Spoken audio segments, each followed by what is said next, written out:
Le 20 avril 2020, nous recevions la députée européenne Saskia Brikmont pour la deuxième confinement d'écologie. Voici l'enregistrement de nos entretiens en visioconférence, les questions d'écologie et des participants à l'échange, et les réponses de Saskia Brikmont. Dans cette troisième partie, nous avons rassemblé les questions des participants auxquelles Saskia a répondu. Mais donc on avait notamment une question sur l'Europe et l'économie. Bonjour, est-ce que pour justement relancer l'économie, l'Europe pourrait revoir sa règle des 3% maximum de déficit?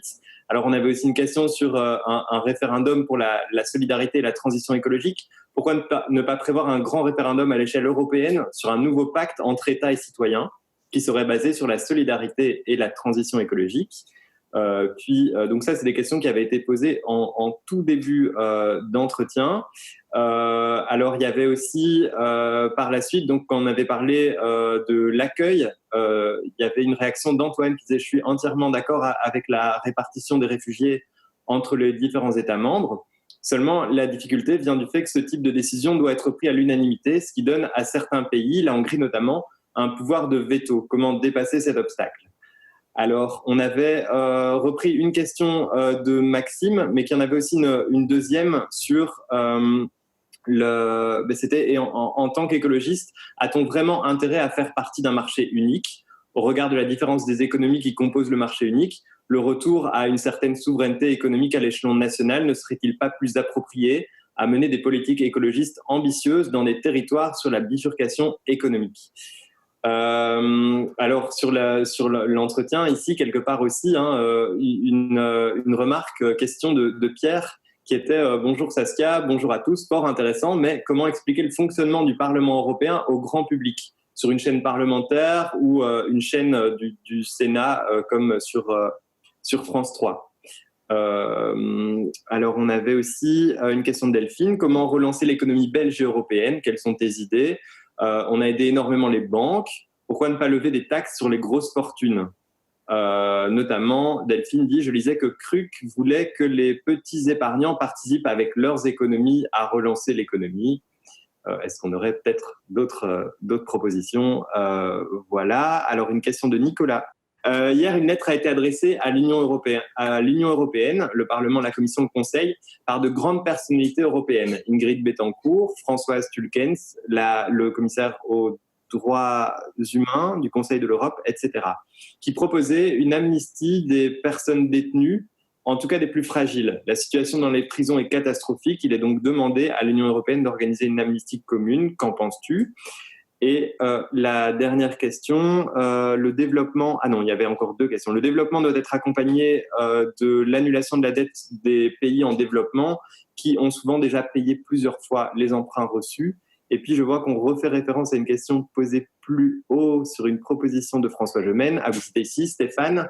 Que penses-tu de la suggestion publiée par François Gemène, profiter de l'effondrement des cours du pétrole pour racheter des actifs? Il y a aussi l'optimisation fiscale à laquelle réagit fermement le gouvernement danois, vivement la transparence de l'action des lobbies.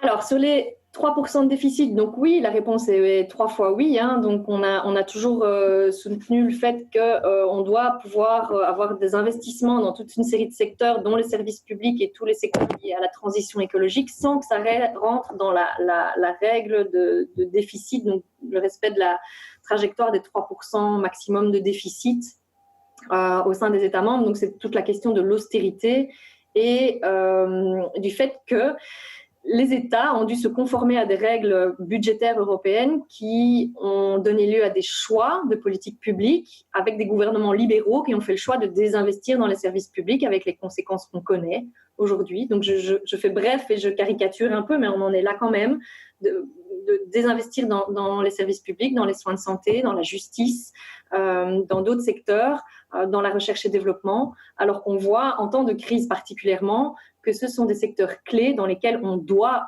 investir, on doit mettre les moyens, on doit revaloriser les métiers liés à ces secteurs pour permettre d'y répondre en temps normal et en temps de crise aussi. Le référendum, ben oui, absolument, sur référendum, consultation publique, mais en tout cas d'avoir un grand débat public sur les enjeux, notamment européens, c'est essentiel. Alors, on va avoir un semblant avec la conférence sur le futur de l'Europe qui va s'ouvrir, qui va être présidée par Guy Verhofstadt. Ça va être super excitant, vous allez voir. Alors, on a eu énormément de débats autour de ça, puisque l'objectif, c'était quand même de créer et de susciter un débat public européen avec les citoyens, les citoyennes, les secteurs, les différents territoires transfrontaliers, donc d'avoir quelque chose de participatif. Tout le monde n'a pas la même conception de la participation, donc in fine, moi j'ai peur que ce soit un grand powwow institutionnel qui restera un peu entre les habituels de la politique européenne et qu'on n'arrive en fait pas à l'objectif qui est d'avoir vraiment un échange sur l'avenir de l'Union européenne et ce qu'elle doit être. Mais on verra, laissons le bénéfice du doute se faire. Il faut aussi savoir, je n'ai rien contre les hommes, mais que ce sont que des hommes qui piloteront le processus pour la plupart des pilotes engagés actuellement dedans. Donc voilà, je trouve que c'est questionnant aussi sur la répartition hommes-femmes dans ce genre de processus. Je ne veux pas être négative, mais oui, nous on est pour des démarches participatives, et de co-construction. Ce n'est pas un vain mot, c'est vraiment de travailler avec les secteurs, avec les citoyens sur l'élaboration des politiques. Je pense que c'est une des manières de faire en sorte que l'Union européenne soit davantage appropriée par les citoyens que ce qu'elle n'est aujourd'hui. Le fait qu'on ait ce dont on a parlé, donc un Green Deal, une politique solidaire à l'échelle de l'Union européenne, etc. C'est autant de remparts aussi contre l'extrême droite et le populisme. D'arriver à une politique migratoire, humaine et solidaire, c'est aussi couper l'herbe sous le pied de l'extrême droite et de montrer qu'une société inclusive est bien plus solidaire, est bien plus forte que le modèle que eux proposent, parce que il faut savoir, je fais vite une digression, que très souvent on nous dit oui, les Verts, vous votez comme l'extrême droite. Pourquoi ? Parce que l'extrême droite tient des propos et vote des mesures qui sont liées par exemple à la relocalisation de l'économie, mais pour des raisons totalement différentes évidemment. Eux, c'est par patriotisme nationaliste qu'ils votent ces dispositions-là, pas par objectif écologique. Alors, l'unanimité, et c'est exact, et ce qui bloque au niveau de l'Union européenne aujourd'hui, c'est le fait qu'il faut une unanimité pour adopter une politique migratoire commune. Et donc, cette approche solidaire et l'accueil des migrants au niveau des États membres, ça doit se faire de manière unanime. Il faudrait un changement des traités pour changer ça. Ça n'empêche pas que des pays qui veulent avancer puissent le faire, montrer l'exemple. Et déjà, entre eux, s'organiser pour assurer une approche solidaire et éviter que les pays méditerranéens et les pays frontaliers soient seuls à devoir gérer la situation. Si les pays qui se sont déclarés prêts à accueillir des MENA, des mineurs non accompagnés, donc il y a 6 pays qui ont dit ici dans le cadre de la crise, ok, on veut bien accueillir des mineurs non accompagnés. Si ces 6-là se mettaient déjà d'accord sur une politique de répartition, on pourrait déjà avancer vers une politique solidaire et je pense que ça permettrait à d'autres d'emboîter le pas. La question du marché unique, l'un n'est pas exclusif de l'autre. Je crois qu'on est plus fort ensemble, dans la gestion de crise, on est plus fort ensemble dans une logique européenne aussi de marché. Donc, il y a un besoin de relocaliser certaines productions, d'assurer la souveraineté alimentaire des États, ce qui n'empêche pas que certaines denrées soient produites aux Pays-Bas, en Allemagne ou en France et importées en Belgique et inversement. Ce qui est aberrant aujourd'hui dans le cadre du marché unique et de nos traités de libre-échange, c'est d'importer des poulets venus du continent africain et d'exporter des poulets congelés vers le continent africain, d'aller exporter notre surplus de lait en le transformant en lait en poudre et en l'envoyant aussi dans les pays africains qui, du coup, perdent leur propre lait frais. Et donc, ça impacte des communautés locales à qui on distribue du lait en poudre. Enfin, ça déconne, quoi, réellement. Enfin, on se dit, mais c'est juste pas possible. Pareil pour le marché de la pomme de terre. Il faut un peu se pencher sur le marché de la pomme de terre et le fait que des patates hollandaises soient exportées vers les pays d'Amérique latine, alors que le Pérou est un producteur historique de patates qui exporte vers d'autres pays. il n'y a plus de logique en fait. Il n'y a plus de logique dans les échanges internationaux et c'est ça qu'il faut changer. C'est rétablir la souveraineté alimentaire en Europe, mais aussi chez nos partenaires commerciaux et dans les autres pays. Et puis, il y a d'autres denrées qui continueront à être échangées, typiquement le café et d'autres produits qu'on ne cultive pas en Belgique. Le fonctionnement du Parlement européen au grand public, oui, et que les journalistes commencent par arrêter de dire l'Europe. L'Europe a décidé, l'Union européenne a décidé, Bruxelles a décidé. Ça veut dire quoi? C'est qui? Parce que, en fait, le fait qu'il n'y ait pas de solidarité financière européenne aujourd'hui, ce n'est pas la Commission ni le Parlement en première ligne. Ce sont les États membres qui bloquent. Donc, le fait qu'il n'y ait pas de politique migratoire européenne, ce sont aussi les États membres qui bloquent. Donc, ce sont nos dirigeants, nos ministres. Le fait que la Belgique, honteusement, a fait à nouveau pâle figure sur le Green Deal. Donc, il y a eu un appel de plusieurs ministres européens à soutenir le Green Deal, à dire que ce n'est pas le moment de lâcher sur le Green Deal, c'est justement ce qui doit nous guider dans l'après-Covid. Nos ministres régionaux écolos ont co-signé cet appel, mais la Flandre ne l'a pas signé. La Flandre, avec la NVA aux manettes, qui refuse de rentrer dans des logiques européennes de Green Deal et de transition écologique. Et donc, voilà, c'est directement les gens que nous, on élit et que nous, on envoie au sein des gouvernements qui mènent des politiques dont nous, on ne veut pas. Donc, on a encore du boulot, les écolos, pour être un petit peu partout, se renforcer et travailler ensemble à l'échelle de l'Union européenne pour avoir des politiques écologiques et solidaires. Taxe sur les grosses fortunes, mobilisation de l'épargne. Donc oui, la taxe sur les grosses fortunes, c'est une des possibilités pour aller chercher des moyens. Je pense qu'aujourd'hui, le message, c'est chacun doit contribuer à la hauteur de ses moyens et qui a des moyens, notamment les banques. On a publiquement, il y a une injection massive d'argent public pour gérer la crise de 2008. Aujourd'hui, elle reste très frileuse. Les banques doivent intervenir pour sauver la situation. Les moyens existent. Le tout, c'est qu'on contraigne ces secteurs aussi à contribuer au relèvement de la situation, pas uniquement sur le plan économique, mais aussi sur le plan social. Et là, on n'y est pas. Et là, c'est vrai que des balises pourraient être posées par l'Union européenne et que les États membres devront évidemment valider. Mais est-il bien normal de venir massivement sauver les banques pour que quand on a besoin d'elles, elles fassent le gros dos ou l'autruche? Ben non. Non, c'est pas normal et c'est tout un système à nouveau qui doit changer. L'économie, la finance doivent être au service du développement social, du bien-être, etc. Et donc là, ça nous renvoie aussi au fait qu'on doit calculer autrement notre bien-être et pas uniquement sur base de la croissance du PIB. J'en reviens au Green Deal. Le premier mot de von der Leyen dans sa vidéo, c'est quoi? C'est notre stratégie de croissance du PIB.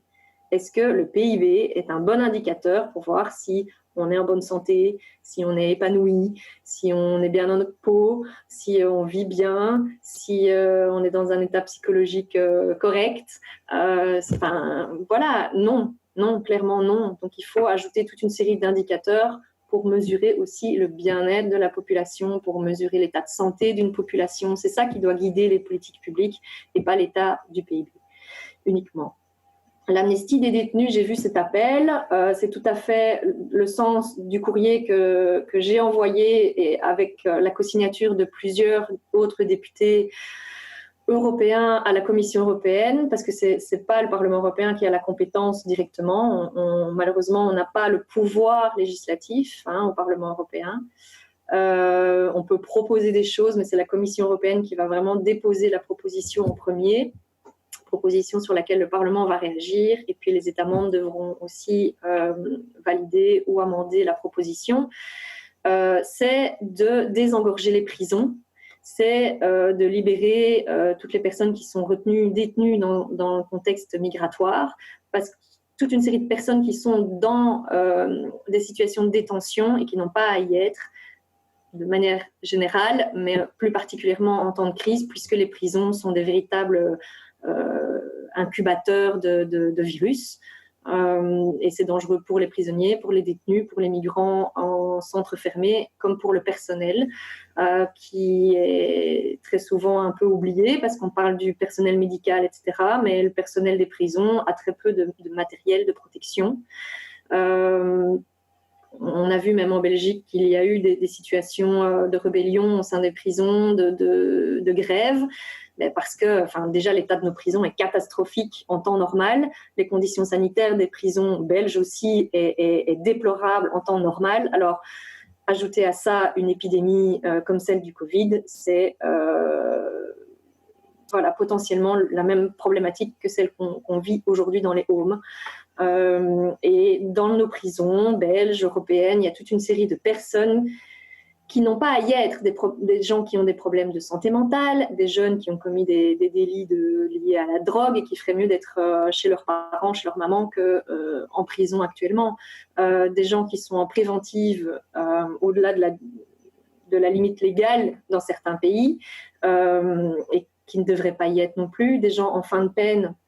Et ça, la France a décidé de libérer toute une série de détenus en fin de peine, mais donc sur décision du juge. On n'a pas dit comme ça, OK, vous pouvez rentrer chez vous. Mais voilà. Et donc, oui, c'est quelque chose que nous, on soutient.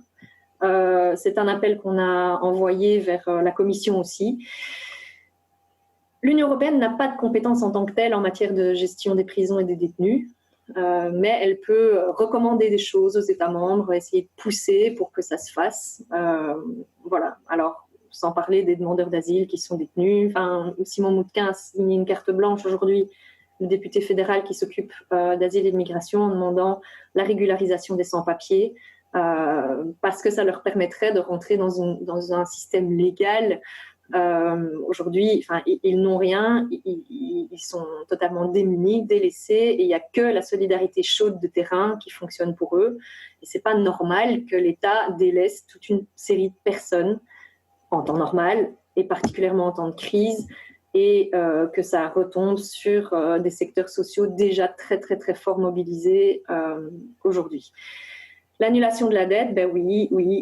On a toujours été pour, même en dehors de la situation de crise. On voit que la dette de certains pays est en train de littéralement exploser. Donc oui, nous, on plaide fortement dans le cadre des travaux sur les mesures post-Covid et de relance. On va reproposer pour la xème fois l'annulation de la dette des pays en développement. C'est pas gagné parce que, à nouveau, la conception néolibérale n'est pas celle d'annuler la dette des pays en développement, malheureusement. Mais donc, on continue à y travailler. Donc là, il y a un gros travail qui se mène, évidemment, avec les ONG qui travaillent sur ces secteurs-là.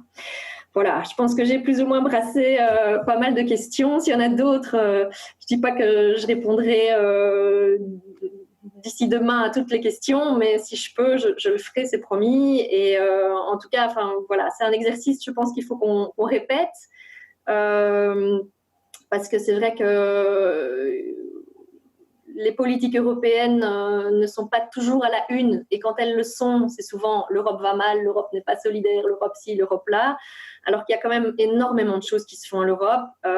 Donc je ne suis pas une eurobéate, vous le savez. Je suis quelqu'un qui croit très fortement dans la solidarité et dans la démarche européenne, parce que, à nouveau, ensemble, on est plus fort.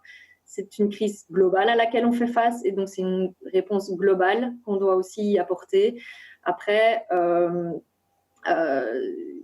vous savez quelles sont les voies qu'on doit suivre, celles du Green Deal et des réformes de secteurs lourds au niveau européen, comme le commerce, comme l'agriculture.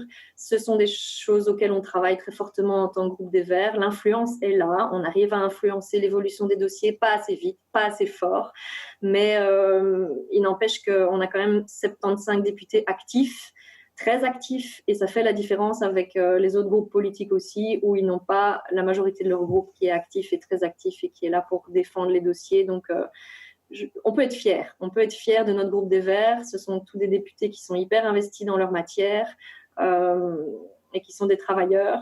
et qui réclament qu'on travaille même à distance et qu'on tienne les réunions de commission même à distance. Et je peux vous dire que ce n'est pas toujours le cas au niveau des autres groupes politiques. Donc on peut se dire ici qu'on a raison d'être écolo et qu'il y a du boulot, il y a énormément de travail, il y a énormément de choses à faire. On reste minoritaire, mais il n'empêche que ça avance et qu'on est aussi les alliés objectifs de la société civile, des ONG, des secteurs qui représentent par exemple les circuits courts alimentaires et qu'on travaille main dans la main avec la société civile qui est proche de nous. Donc voilà. Alors, merci Saskia. Tu disais que tu suivais pas le chat, mais je peux te dire qu'en ce moment, il y a les remerciements qui pleuvent et notamment aussi pour toutes tes explications que tout le monde a trouvées très claires. Et un grand merci déjà pour tout ça. Alors, je note déjà dans les dernières phrases, on peut être fier de notre groupe des Verts. Je note aussi c'est un exercice qu'il faut qu'on répète et donc j'espère déjà les confinements vont se prolonger peut-être sur d'autres sujets. C'est peut-être le moment aussi parce que de remercier notre équipe qui a pu permettre de mettre tout ça en route. Donc déjà au niveau de l'équipe d'écologie, Léa, Magali, Sophie, Sarah, Samuel, Stéphanie et aussi avec tout ce monde dans le Cairn, Arthur, Chloé et Lucas parce que finalement voilà c'est ce qui a permis de mettre en forme assez rapidement ces confinements, mais surtout toi Saskia qui nous a répondu très rapidement et finalement tout ça nous permet d'avoir chacun le temps d'une soirée une députée européenne à la maison pour répondre à toutes nos questions.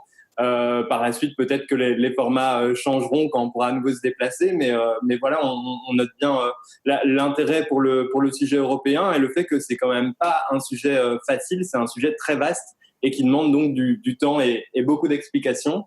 Merci à tous d'avoir été là, de nous avoir suivis, et puis je peux laisser quand même Saskia pour le mot de la fin. Merci à vous. Franchement, c'est un très chouette exercice, même si c'est à distance et que fatalement, j'aurais préféré le faire physiquement avec vous et terminer avec un bon verre, parce que là, j'ai soif. Je ne sais pas vous, mais moi, j'ai soif. Donc, on le fera. Faisons-le après tout ça. Je crois qu'on aura bien besoin de se voir et de se serrer dans les bras aussi. Mais il n'empêche que c'est un exercice qui fait du bien parce qu'en plus, en temps de confinement, on est juste chez nous, dans nos quatre murs, à travailler à distance. C'est pas toujours très socialement épanouissant. Donc, c'était un vrai plaisir d'être là avec vous aujourd'hui, de voir vos petites bouilles par vidéo interposée et de pouvoir échanger, même si voilà, les limites de l'exercice, c'est que je ne vous entends pas et qu'on n'a pas d'échange direct, mais disons que c'est mieux que rien. Et à mon avis, il va falloir qu'on travaille collectivement à plus de télétravail. C'est aussi un des challenges à l'ère du numérique. Faisons en sorte que le numérique ne soit pas juste une explosion de notre empreinte écologique, mais qu'il soit aussi mis au service de la transition écologique et pas uniquement en temps de crise, mais aussi de manière générale.